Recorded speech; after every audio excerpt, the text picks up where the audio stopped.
araw sa inyo. Sa hindi po nakakakilala nito, ito po tinatawag na waffle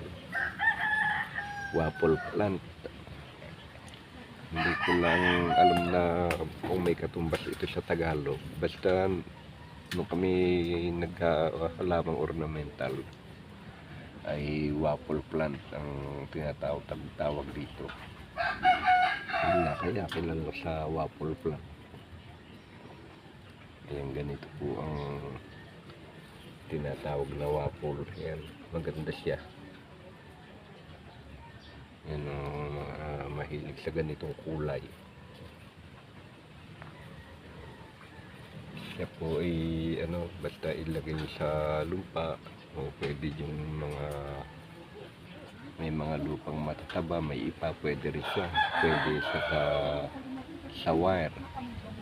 Pwede rin sa paso, kaya lang kailangan alagaan nyo sa trim. Yan, pagka naman sa wire yan na para siyang baging na gumapagapang, sumahaba.